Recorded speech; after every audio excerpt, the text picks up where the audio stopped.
What's going on, people? Welcome back to Curtis Shaw TV, back with another transfer update. And today we'll be talking about the latest transfer news surrounding Arsenal at the start of this week. Can we see our first signing of the transfer window made so far? It's just been Mohamed El Neny's new contract. Eddie Nketiah's new one on the way as well. A little bit underwhelming so far. First of all, before I start the video, make sure you like this video, subscribe to the channel, keep supporting. Numbers are flying up at the moment. We've just gone past 46k. And, it'd be great if we could hit 50k by the start of next season. Let me start off by bigging up my hometown club, Nottingham Forest, who got promoted to the Premier League yesterday. Well done to them. Beating Huddersfield by 1-0 in the playoff final. And hopefully 6 points for Arsenal next season in the Prem. All jokes aside, though, they did actually beat us in the FA Cup. So maybe not so easy. But big up to them. Big lift for the whole city, that. And listen, big club. And I think well-deserved, to be honest. When the manager took over, they were bottom of the league. And he's managed to get them fourth and win the playoffs. So big congrats to them. Let's talk Arsenal, people. Let's talk Arsenal. And it's concerning Napoli, who... Napoli are not our biggest fans when it comes to the transfer window. We've often done them in the race for players, you know, Pepe, Torreira, Leno, to name a few. But two of their players who we're trying to sign. The first one is Victor Osimhen, of course, their best player, their number one striker, their talisman. Their chairman has come out and said to buy him is going to cost £84 million. Anybody who wants to buy Victor Osimhen this summer is going to have to pay £84 million, which would be a club record for Arsenal. Now, Osimhen, who is 23 years of age, Nigerian international, he's got 14 goals in the league this year, although he has been out with injury. He obviously had this facial injury that has caused him to wear this mask at times. He got 4 goals in 5 Europa League games as well, and has led Napoli to a Champions League place. Now, they obviously signed him from Lille, the same club that we signed Pepe from. You know, that deal's worked out a little bit better for them than the Pepe one did for us. Do you think Arsenal would be prepared to spend £84 million on Victor Osimhen? And also, is he worth it? Let's be honest, this is a market that genuinely lacks good value when it comes to strikers. You know, you're talking about Victor Osimhen, a striker that hasn't scored 20 league goals in a season in his whole career. And we're talking about a club record £84 million. Now, I'm going to be honest, I'm a big fan of Osimhen. I do like him. I think he has a high ceiling. I think he needs to tidy up a little bit, but he's a problem. He's tall, he's quick, he's strong. He's got decent feet. He's good in the air. And you would like to think his game would go up to the next level. But is he worth £84 million? I've got to be honest. I do think that's too much money for him. Napoli are very difficult to negotiate with as well. And you would have to pay the majority of that transfer fee up front. They have been interested in Pepe in the past. Would they take Pepe and cash for Osimhen? But I'm not sure, as Pepe's reputation gone so far downhill that these clubs wouldn't take him now. So we'll have to see on that one. Let me know in the comments. Victor Osimhen, would you take him at Arsenal? Would you pay 84 million? Me, I would take him. 84 million, I think, is a little bit too much, but that's the way of the market right now. The second player from Napoli, people, is their midfielder, Fabian Ruiz, Spanish international. We've been linked with him before. The rumours coming out of Italy today are that Ruiz has rejected a new contract from Napoli and is open to a move abroad this summer. He's 26 years of age, just turned 26. He's had a good season, 7 goals, 4 assists for a guy who kind of plays centre midfield, not attacking midfield. It's his best goal-scoring season of his career.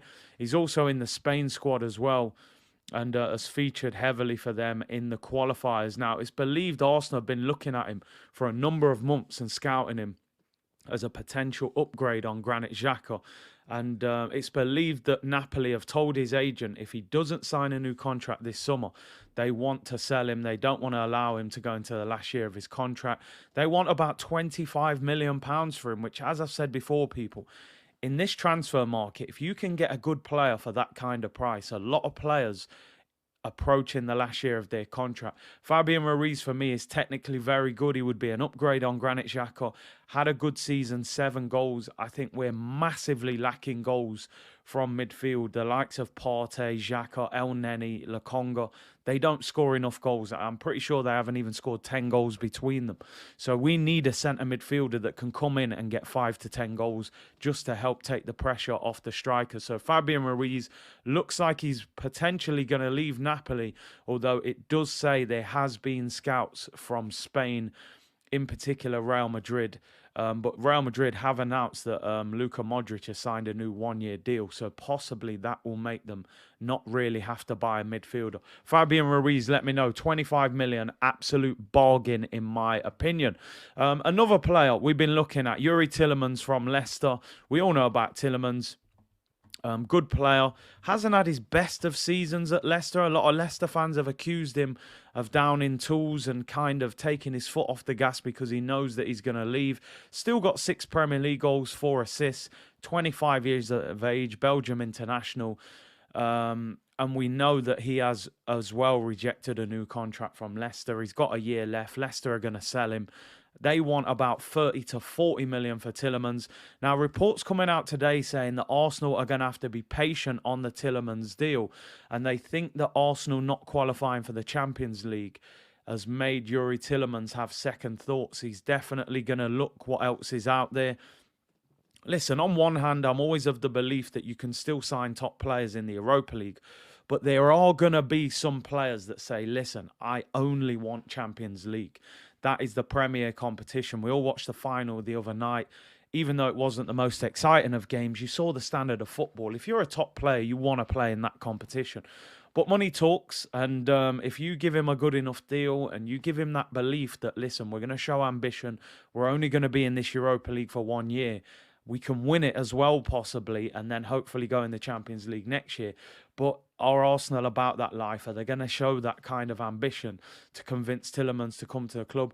30 to 40 million, Youri Tielemans, would you take him? I think most Arsenal fans would take him. I've said many times, I like him, but he wouldn't be top of my list. I think there's better options than him. But listen, beggars can't be choosers. He's better than Granit Xhaka, that is for sure. 6 goals, 4 assists, and I think he can move up another level. He's only 25. So Youri Tielemans, let me know in the comments. But sounds as if he's having second thoughts. Another player, the biggest player we've been linked with really, or the main player we've been linked with, should I say, is Gabriel Jesus. Now, Gabriel, our centre-back, is on international duty with Brazil at the moment. He did a press conference yesterday and he joked about Gabriel Jesus joining Arsenal. He said he's been running jokes with Jesus about coming to the club. And he then went on to say, in all seriousness, he hopes that he comes and that if he does join Arsenal, he could help us massively. So hopefully Martinelli and Gabriel, while you're away with Brazil, have a little word with Gabriel Jesus and say, listen, just jump back on the flight, come back to London and get yourself to Arsenal. Now, Gabriel Jesus' agent has said there will be a decision on Jesus' future after Brazil's next 2 international games that they start next week. He wants it tied up quickly. He's been in England for the last week, his agent, speaking to Manchester City and probably speaking to Arsenal and maybe other clubs about a potential move. So we should hear about Jesus in the next 7 to 10 days. I think Arsenal need to make a signing in the next week or so to lift the fan base because we're still not happy with the way that season finished. A couple of big signings would lift the fan base and definitely give us something to believe in. One final bit of transfer news, people, before we round up is Serge Gnabry. Of course, rumours coming out today now that Bayern Munich have offered him a massive new contract. But they're still saying that Gnabry is not keen on signing it. So maybe this isn't about money. We've all heard over the weekend, Sadio Mane, it's been announced that Sadio Mane wants to leave Liverpool in this window. It looks as if Mane could be on his way to Bayern Munich, which would open the door for Gnabry to leave Bayern Munich. And it seems as if it's not about money. Now, reports also come out over the weekend that Real Madrid are not hot on this one. They have been looking at Gnabry, but seems as if Real Madrid are not that overly keen on signing him. You saw Valverde played on the right-hand side in the final. He looked brilliant. They've got Rodrigo. They paid 50 million for him. They've still got Hazard. They've still got Vinicius. They've got a number of wingers, and looks as if they may not be on this Gnabry one. So this could be a free hit for Arsenal. I've said many times, people, from the outside, you would say, why would Gnabry join Arsenal in the Europa League? But we know he's got that emotional attachment. He grew up at the club. He said in a number of interviews that he would love to come back to the Premier League and play for Arsenal. He regularly wears Arsenal shirts on holiday. There is obviously a connection there. I think if Arsenal paid him the money, showed enough ambition, signed another couple of top players to show him that we were serious, I do think it's possible, where it looks unlikely, but it's not impossible, is what I'm trying to say. Can you imagine what Gnabry, Jesus, them kind of signings would really lift this fan base? So Arsenal, if you're about that life, get it done.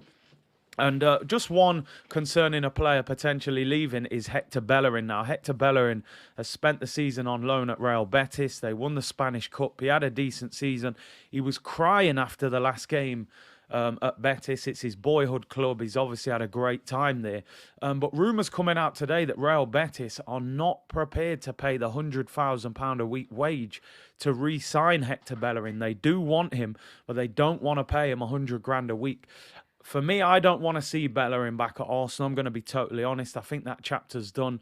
And for me, if I was Arsenal, I'd be looking for a way to get this deal done, even if Arsenal have to pay off a little bit of his wage so that Real Betis can afford the rest. Let me know in the comments, would you take Hector Bellerin back as a backup right back for Tomiyasu? For me, 100% no. Get rid of him, you know, respectfully let him go, people. For the rest of the week, or not the whole week, but for the next few days, it'll be pre-recorded content, little family break, you know, pre-season break before we get back down to business. So make sure you tune in for these short videos, like the videos, subscribe. You can donate in the comments as well on pre-recorded videos now if you wish. Make sure you keep subscribing. We're trying to hit 50k by the start of the new season. Let me know in the comments if you're happy with the players we've been linked with.